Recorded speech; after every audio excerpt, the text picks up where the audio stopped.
Hello, bonjour à tous. Facebook Live, comme chaque mercredi. Il est 13h45. Je suis ravie de vous retrouver. N'ayez pas peur, vous le savez tous, c'est Halloween. J'ai mis mon costume du jour pour être dans le thème, dans l'actualité. On attend un petit peu que du monde se connecte. Vous avez vu que j'ai deux petites amies avec moi, une par là et l'autre par là, voilà. Et ce sont des petites chauves-souris, je ne sais pas si vous les voyez bien. Elles sont venues me tenir compagnie aujourd'hui. Bien, je vois qu'il y a déjà du monde qui se connecte.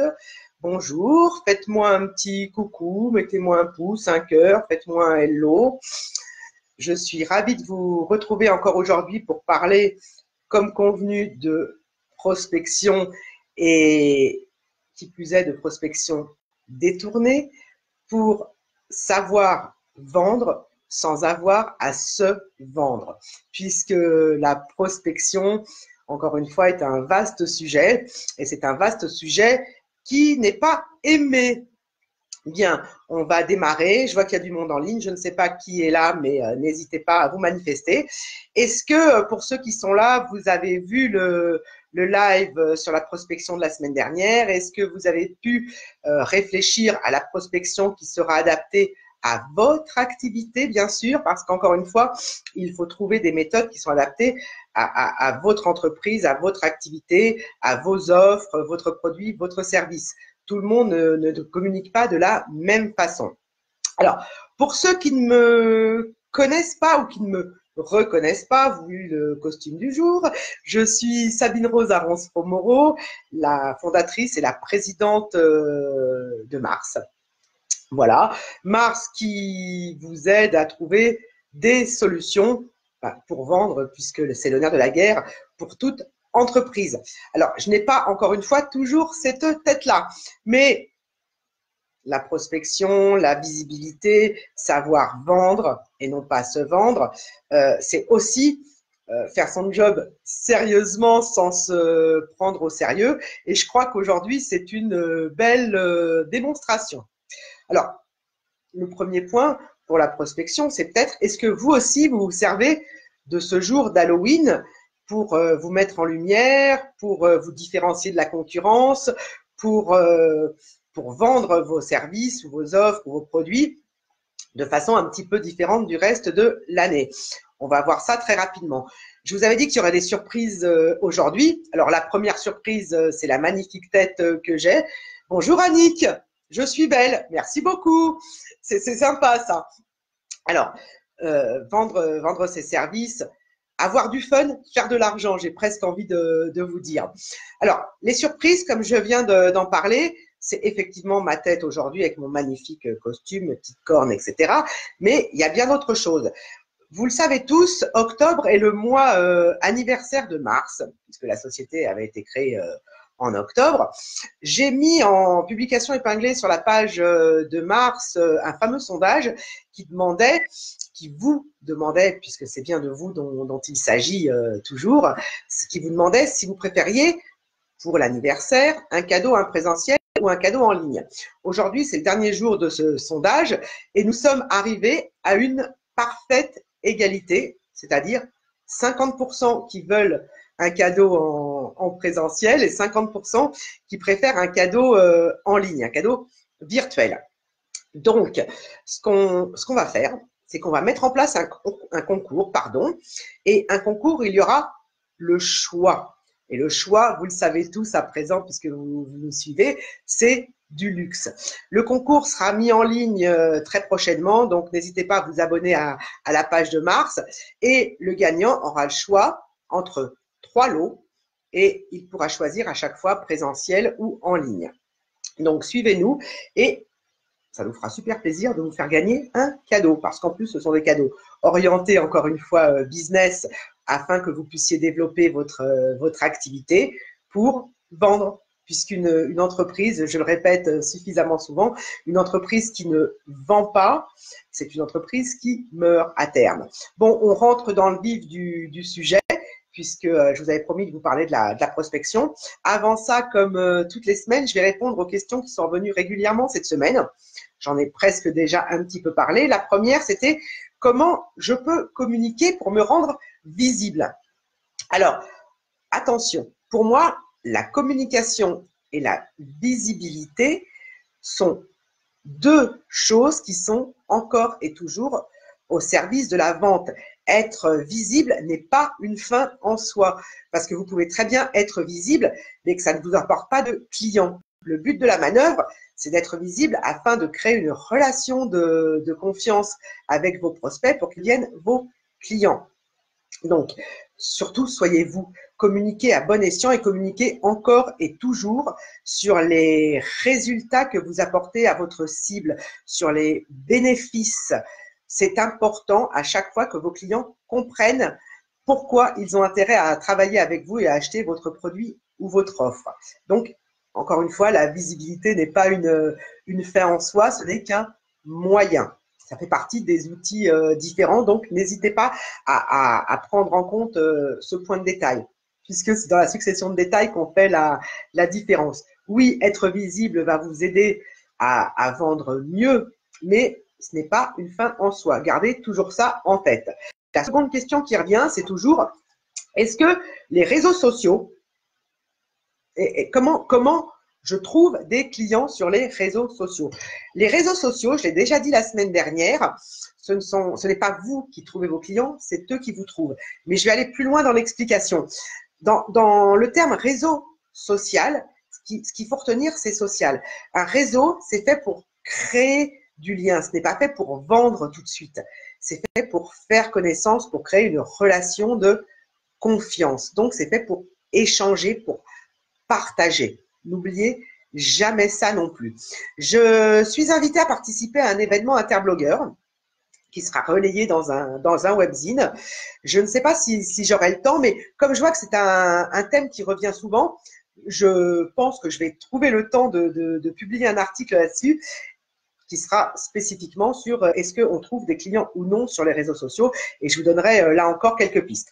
Bon, on rentre dans le dur, le sujet qui vous intéresse tous et pour lequel vous êtes là, à savoir la prospection, et surtout la prospection détournée. Encore une fois, pour assurer la pérennité de son entreprise, il faut vendre. Et quand on n'aime pas vendre, il faut trouver des biais.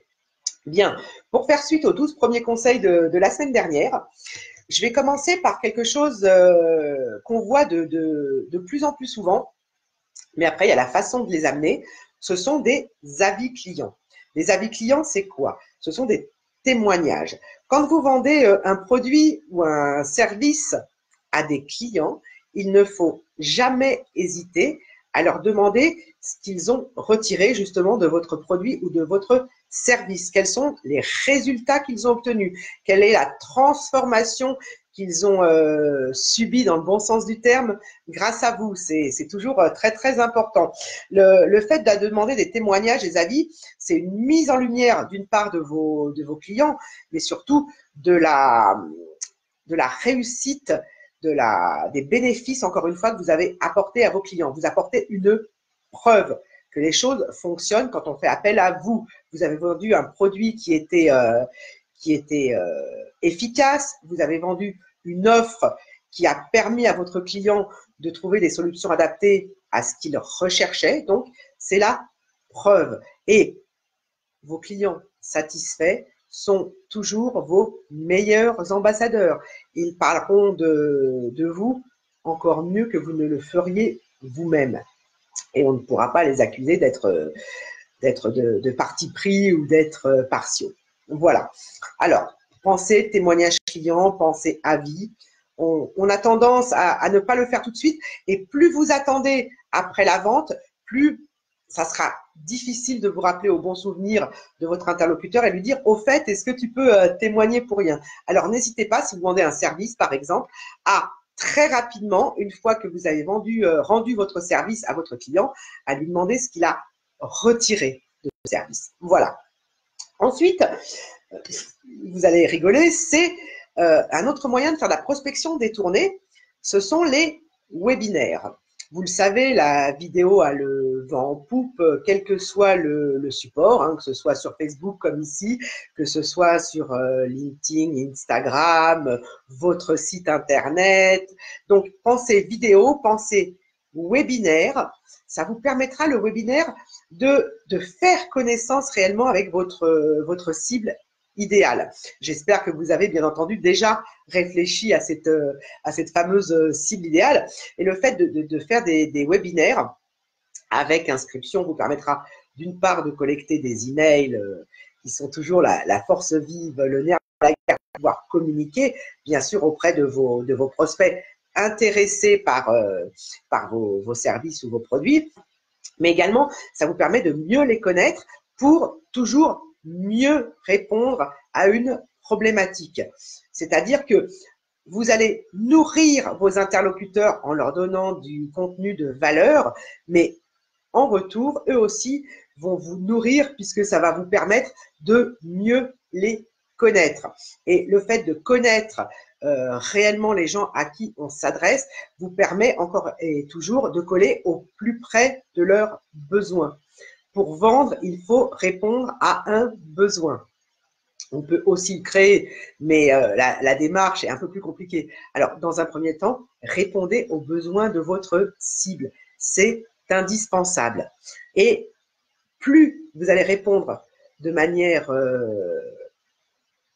avec de la valeur ajoutée, plus vous allez donner des conseils pertinents, plus les gens pourront se faire une idée du bien fondé de travailler avec vous. Donc, créer du lien encore et toujours. Je le répète, on n'a jamais rien fait de mieux que deux personnes qui se parlent. Donc, entretenez cette relation de confiance. D'accord? D'autre part, encore une idée de prospection, encore une idée pour mieux connaître votre cible, pour la faire réagir, pour l'impliquer, pour venir à vous, c'est de créer des sondages. N'hésitez jamais à demander à vos futurs clients, à vos prospects actuels, voire à vos suspects si vous communiquez plus largement, à leur poser des questions. N'hésitez pas. De quoi avez-vous besoin, par exemple, pour faire décoller votre activité? C'est une question que j'ai posée sur le groupe Catalyseur de réussite et les réponses sont tout à fait enrichissantes. Certains se reconnaîtront certainement, mais posez-vous aussi à vous-même cette question, mais n'hésitez pas à la poser à vos clients. De quoi avez-vous besoin pour faire décoller votre activité? De quoi avez-vous besoin pour développer votre entreprise? Ayez toujours ça en tête. Je vous avais parlé la semaine dernière des 3 P, à savoir le positionnement, la personnalité et la posture. Avec ce genre de questions, de sondages, ce genre d'implication avec votre cible, vous positionnez en tant qu'expert si vous pouvez répondre à leurs interrogations. Que ce soit sur un produit, j'ai besoin d'un outil, j'ai besoin de quelque chose pour faire fonctionner ma société, que ce soit un service. Ayez toujours en tête, encore une fois, votre client idéal. Parce que tout tourne autour de votre cible, tout tourne autour de votre positionnement, tout tourne autour de vos offres et vos offres de valeur, bien sûr. Donc, n'hésitez pas à user et abuser de sondages. Pourquoi je dis user et abuser? Parce que justement, avec cette question de quoi avez-vous besoin pour développer votre activité, je me suis rendu compte que les gens partaient un petit peu à la pêche. Ils font une publication en disant « Ouh, j'existe, je suis là, je vends ceci, je vends cela » et ils attendent. Ils attendent quoi? Que avec une publication, leur cible, leurs futurs clients se manifestent. Mais une publication, ce n'est pas suffisant. Chaque jour sur le métier, remet ton ouvrage. J'en avais déjà parlé. Alors, justement, le sondage vous permet de vous rappeler également aux bons souvenirs de votre cible, de vos futurs clients. Donc, publier un sondage, oui, mais n'hésitez pas à le partager. Encore une fois, sur votre page professionnelle, si vous avez plusieurs réseaux sociaux avec votre activité, partagez-le de la même manière ou d'une manière différente, mais partagez-le encore et plusieurs fois. N'hésitez pas à le partager pour le coup sur votre profil, partagez-le dans des groupes de discussion et surtout, notez, parce que vous le savez, je suis une fan de liste, notez ce que vous en ressortez de ces fameux sondages. C'est important d'être à l'écoute et à l'écoute active de vos d'accord. Ensuite, après les avis, les webinaires et les sondages, nous avons bien sûr les concours. Ce n'est pas non plus pour rien que Mars organise un concours ce mois-ci. Alors, c'est vrai que c'est un petit concours un peu particulier puisque c'est pour fêter notre anniversaire et que qui dit anniversaire dit cadeau. Là, c'est nous qui vous en offrons.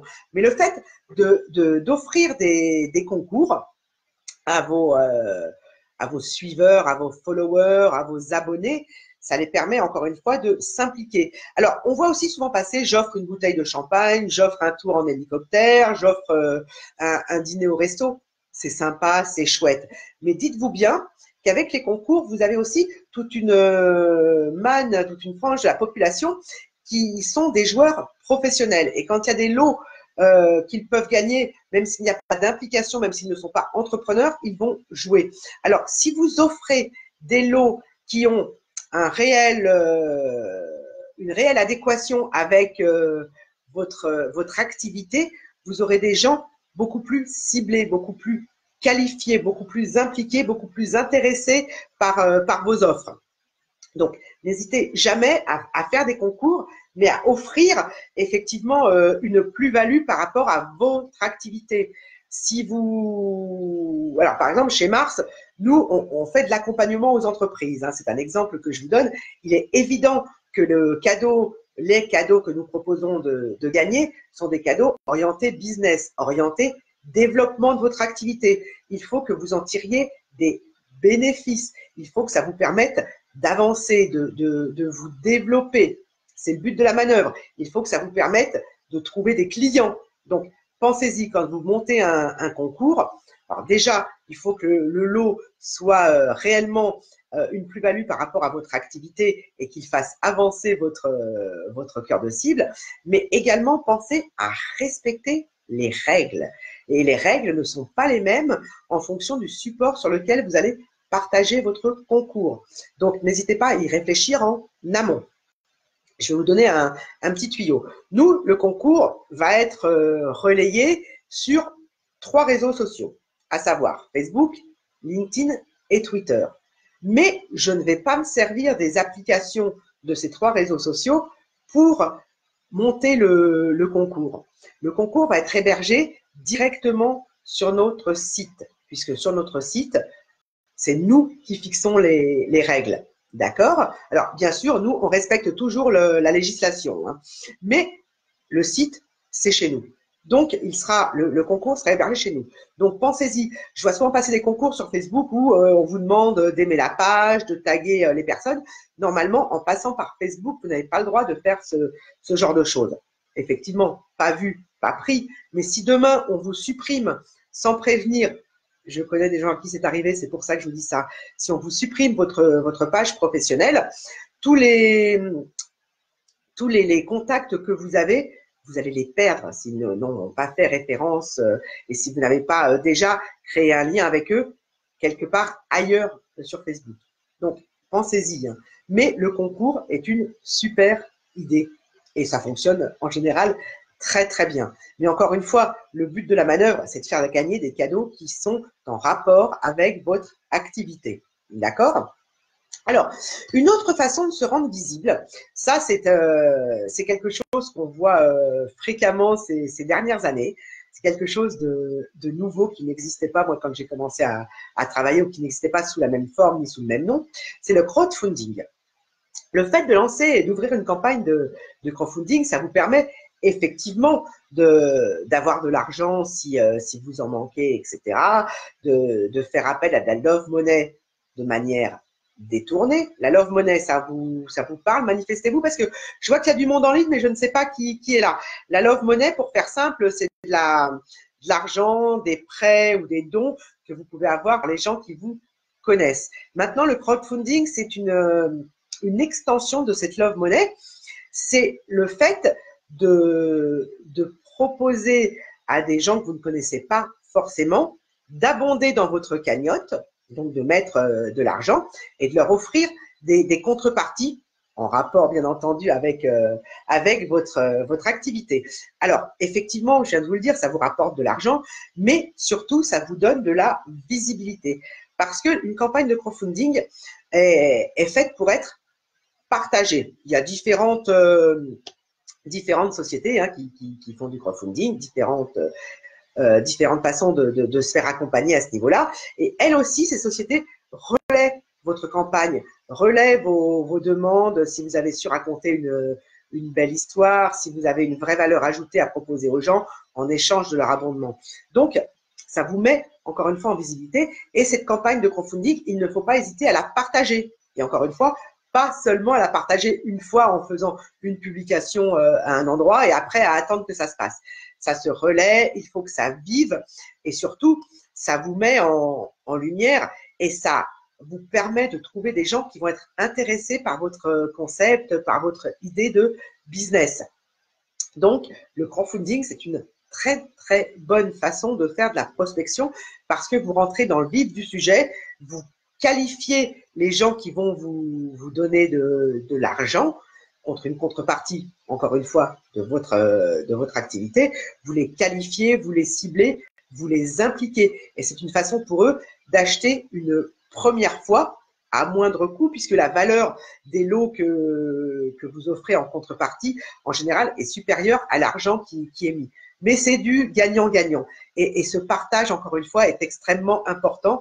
Donc, pensez-y, le crowdfunding, c'est une bonne façon détournée de faire de la prospection. Puis en plus, ça vous rapporte rapidement de l'argent à partir du moment où vous respectez les règles du jeu. N'hésitez pas, on pourra en reparler si le sujet vous intéresse, puisque j'ai vu passer 2-3 questions là-dessus, mais ce n'étaient pas les plus fréquentes. Et comme vous le savez, je prends toujours les questions, les 2 questions les plus récurrentes pour y répondre. Ensuite, après le crowdfunding, nous avons, vous avez déjà dû entendre parler, un blog. Le blog, oui, c'est du travail. Ça peut être un blog hébergé indépendamment ou ça peut être un blog d'entreprise sur votre site. Et le blog, ça demande du travail parce que ça demande soit de rédiger des articles, soit de créer des vidéos, d'organiser des podcasts, mais ça vous permet de vous servir des questions qui vous sont posées par vos interlocuteurs sur l'achat d'un produit éventuel ou d'un service. Ça vous permet de créer encore une fois cette fameuse relation de confiance et surtout, ça vous permet de vous positionner en tant qu'expert. Rédiger pour le web, ça s'apprend. On ne vous demande pas d'être Proust ou Baudelaire et de faire des vers ou de la prose magnifique. Bien au contraire, écrire pour le web, c'est écrire pour le plus simplement possible pour créer du lien et pour répondre à des questions et à la demande des gens que vous voulez amener à vous. Vous voyez, ça se crée, ça s'entretient. Oui, c'est un petit peu de travail, mais plus on fait vivre son blog d'entreprise, plus ça amène du prospect naturel et surtout, ça amène du prospect régulièrement. Là encore, vos articles de blog n'ont pas une vie courte en ne devant être publiés qu'une fois. Il ne faut pas hésiter à les repartager parce que s'ils sont uniquement hébergés sur votre site, vous n'aurez que les visiteurs de votre site qui vont les voir. Là, les réseaux sociaux prennent tout leur sens dans l'échange de liens, dans la relation, puisqu'en partageant votre savoir, en partageant vos connaissances, vous permettez à vos lecteurs, si c'est des articles rédigés, ou aux gens qui vous regardent, si ce sont des vidéos, ou aux gens qui vous écoutent, si ce sont des podcasts, vous leur permettez d'une part de faire connaissance avec vous, mais d'autre part d'apprendre quelque chose. Il y a des gens qui vivent de leur blog, qui ont monté des sociétés suite à leurs écrits sur des blogs. Au départ, c'était un blog passion et ils se sont rendus compte que très vite, c'est monétisable. Vous avez une société, je ne vous propose pas, c'est pas mon métier de ne vivre que de votre blog, mais pensez que votre blog est un relais tout à fait magnifique pour faire connaître votre entreprise, pour faire connaître votre valeur, pour faire connaître votre expertise et surtout amener à vous, à partir du moment où vous faites du contenu de valeur, ça amène à vous des prospects, encore une fois, ciblés, qualifiés, impliqués. C'est une très, très bonne approche. Et il y a des techniques. C'est comme pour tout, avoir un blog et savoir le faire vivre, ça s'apprend. Et plus on pratique, plus on s'entraîne, meilleur on devient et plus les articles ont de la visibilité. On rejoint ce qu'on disait avant, parce que les gens cherchent de la visibilité, mais ce n'est pas une fin en soi. Encore une fois, la visibilité, c'est un relais pour vendre vos produits ou vos services. Bien. Après le blog, il y a une autre manière de faire de la prospection de manière détournée, c'est de participer à des groupes de discussion. Alors, les think tanks sont très à la mode en ce moment. Ça peut être des grosses machines de guerre. N'hésitez pas, tous les avis en général sont les bienvenus parce que, là encore, je le répète souvent, plusieurs cerveaux valent mieux qu'un, et c'est dans l'échange qu'émergent bien souvent de vraies idées. Mais un groupe de discussion, ça peut être à une échelle plus intime des groupes sur les réseaux sociaux. Les groupes Facebook fonctionnent très très bien. Donc, n'hésitez pas à donner votre avis et surtout à donner des conseils pertinents et percutants. Les gens recherchent souvent des réponses à leurs interrogations, posent des questions. Donc, rejoignez des groupes sur votre thématique, sur des groupes qui sont, encore une fois, en adéquation avec votre activité. Alors, sur LinkedIn aussi, il y a beaucoup de groupes qui sont un petit peu moins vivants que sur Facebook, mais quand on arrive à faire son trou dedans, ça permet d'échanger, de nouer des contacts et de faire, encore une fois, émerger des bonnes idées, voire des partenariats. Ça avance bien souvent. Ce qui me permet de rebondir aussi sur le groupe Facebook Catalyseur de réussite. J'en avais déjà parlé. Je suis toujours ravie d'accueillir de nouveaux venus au sein de ce groupe. Mais, encore une fois, si vous ne répondez pas aux 3 questions simples pour accéder, pour rejoindre ce groupe, vous ne serez pas accepté. C'est une question de comment je pourrais vous dire ça? C'est une question de respect vis-à-vis des autres qui ont déjà répondu à ces questions pour intégrer le groupe. Et puis, c'est un choix. Vous voulez répondre aux questions pour intégrer le groupe, vous serez les bienvenus. Vous ne souhaitez pas répondre aux questions, vous trouverez certainement d'autres groupes qui seront à même de vous recevoir. Mais c'est important d'échanger. Les groupes de discussion, ça peut être aussi vous réunir avec d'autres entrepreneurs en local pour parler d'une problématique que vous rencontrez ponctuellement, que ce soit le recrutement, que ce soit la visibilité, que ce soit les outils dont vous pouvez vous servir mais que vous ne maîtrisez pas bien. L'échange, la discussion vous permet encore une fois de faire avancer les choses. Rappelez-vous toujours ce qu'on dit, de la conversation à la conversion, il n'y a bien souvent qu'un tout petit pas. Et c'est en franchissant différents petits pas les uns après les autres que vous avancez. Vous savez, les enfants qui apprennent à marcher, la première fois, ils se lèvent, ensuite ils tombent, ils se relèvent, ils font un pas, les parents applaudissent, ils retombent, et bien ils recommencent. Et effectivement, les enfants apprennent à marcher comme ça. Ils s'entraînent, ils réessayent et ils ne lâchent jamais l'affaire. Et alors oui, il y en a qui vont marcher très très bien très tôt et d'autres qui vont mettre 1 an de plus. Est-ce que c'est grave? Ils auront fait pas après pas des progrès à leur rythme. Et c'est ça qui est toujours très important. C'est de trouver ses propres avancées, de s'entraîner comme les sportifs de haut niveau. Quand on voit des patineurs artistiques danser ou faire des sauts complètement magnifiques, on les regarde, on se dit ah bah oui, c'est simple pour eux. Non, mais ça a été de l'apprentissage et du travail. Et ils se sont entraînés encore et toujours. Ils ont testé 1001 façons d'arriver au saut parfait, à la danse magnifique qui sera très bien notée par les juges, etc. Donc, quand on est entrepreneur, c'est la même chose. On doit recommencer. Vous voyez le concept. Il ne faut jamais hésiter à tester et encore une fois à retester. Si ça ne fonctionne pas, ce n'est pas grave, vous aurez appris. Et si ça fonctionne, améliorez encore et toujours. Et si ça marchote, vous savez ce qu'on dit. On recommence. Bref, il est déjà 14h15. Je vous laisse. Hein, comme je vous l'ai dit, une demi-heure, c'est bien assez pour un live. On a tous des activités, des obligations. Même si chez Mars, aujourd'hui, c'est une journée un petit peu plus légère que d'habitude. Ça se voit, hein, avec le masque. On a tous déjà mis nos costumes. Même si on peut continuer à travailler, là, c'est plus léger. C'est une journée semi-off, allons-nous dire. Je vous souhaite une excellente semaine, malgré le jour férié. Continuez à bien bosser. Je vous dis à la semaine prochaine, même heure. On continuera à parler de prospection si vous le souhaitez, puisque j'ai encore d'autres idées. Le concours sera certainement lancé pour gagner des lots business, donc n'hésitez pas à suivre ça. Et surtout, continuez à me poser des questions auxquelles je me ferai un plaisir de répondre. Je vous dis à ciao, ciao et à la semaine prochaine. Au revoir.